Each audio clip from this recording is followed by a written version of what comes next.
আসসালামু আলাইকুম ওয়া রাহমাতুল্লাহি ওয়া বারাকাতুহু। যাহারুল ফাসাদু ফিল বাররি ওয়াল বাহরি বিমা কাসাবাত আইদিন নাস লিয়ুযিকাহুম বা'দাল্লাযী আমিলু লা'আল্লাহুম ইয়ারজিউন। আসসালামু আলাইকুম ওয়া রাহমাতুল্লাহি ওয়া বারাকাতুহু।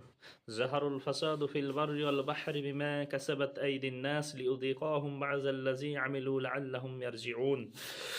প্রশংসা আল্লাহর জন্য এবং শান্তি অবতীর্ণ হোক রসুল সাল্লাল্লাহু আলাইহি ওয়াসাল্লামের উপরে সাল্লাল্লাহু আলাইহি সাল্লাম।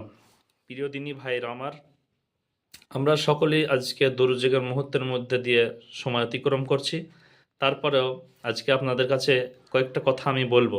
প্রথম কথা হলো যে আমাদের পাপের ফল আল্লাহ সুবহানাহু ওয়া তাআলা বলছেন যে ইজা আসাবাতুহুম মুসিবাতুন ফিমা কাসাবাত আইদিকুম, যত রকম পাপের ফল তোমাদের নিজের হস্তদ্বয়ের মধ্য দিয়েই পতিত হয়। অতএব যারা আমরা বর্তমানে এসআইআর নিয়ে চিন্তিত আছি, আমাদের পাপের ফল এগুলো কেন? আল্লাহ সুবহানাহু ওয়া তাআলা তিনি বলছেন ৮ নম্বর সূরা ২৫ নম্বর আয়াত, লা ওয়াত্তাকু ফিতনাতান লা তুসিবান্নাল্লাযিনা যালামু মিনকুম খাসসা, সেই সমস্ত ফিতনাকে ভয় করো যে ফিতনা যখন আসবে তখন কোনো ভালো শুধু খারাপ মানুষের ওপরেই আসবে না, একটা ভালো মানুষ যখন সেই কওমে থাকবে সেই ভালো মানুষটার ওপরও ফিতনা অনিবার্য হয়ে যাবে। এই জন্য বলছি যে আমরা যারা জুয়া খেলছি তারা জুয়া খেলা বন্ধ করেনি, যার কারণে ফিতনা এসেছে। আমরা যারা মদ খাচ্ছি তারা মদ খাওয়া বন্ধ করেনি, ফিতনা এসেছে। আজকে আমরা যারা লটারি ক্রয় করছি, আমরা লটারি ক্রয় করা বন্ধ করছি না, মুসলিমের ছেলে হয়ে লটারি ক্রয় করছি এবং সেই মোতাবেক জীবনযাপন করছি। মানে এক কথায় হারাম চিন্তা ভাবনা এবং মাইন্ড চেতনা নিয়ে আজকে আমরা বেরিয়ে চলেছি, যার কারণে আজকে আমাদের কাছে এসআইআর নামক একটি জিনিস চলে এসেছে। কারোর জন্য হবে পরীক্ষা আর কারোর জন্য হবে গজব। এই জন্যই বলতে চাইছি যে কত মানুষকে দেখছি তারা প্রাণঘাত করছে, তাদের নিজের প্রাণটাকে দিয়ে দিচ্ছে, যে শুধু কি বলছে যে না এসআইআর করে আমাকে বাংলাদেশে পাঠিয়ে দেবে।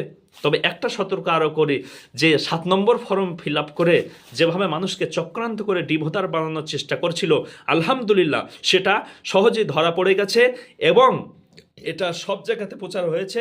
আপনাদের প্রত্যেককে বলছি, ভিডিওটা যে যেখান থেকে দেখছেন অবশ্যই প্রচার করবেন, যে এই জিনিসগুলো যেন মানুষ আরও বেশি বেশি করে বুঝতে পারে, তাদের কাছে যেন ভিডিওটা পৌঁছে যায়। আর যারা এসআইআরে যাচ্ছে হিয়ারিংয়ে, অবশ্যই তারা যেন রিসিভ কপি নেব এবং সেই সঙ্গে স্ট্যাম্প সই করে নেব, যাতে করে আমরা প্রমাণ করতে পারি যে আমরা হিয়ারিংয়ে গিয়েছিলাম, যাদের নোটিশ এসেছে। যারা আলহামদুলিল্লাহ সুপ্রিম কোর্টের তরফ থেকে ভালো ভালো খবর দেওয়া হয়েছে, যেগুলো এখন আর সময় নাই অত বলার জন্য। যেগুলো চলবে না বলছিল, আলহামদুলিল্লাহ সেগুলো বাধ্যতা করছে এবং প্রত্যেকটা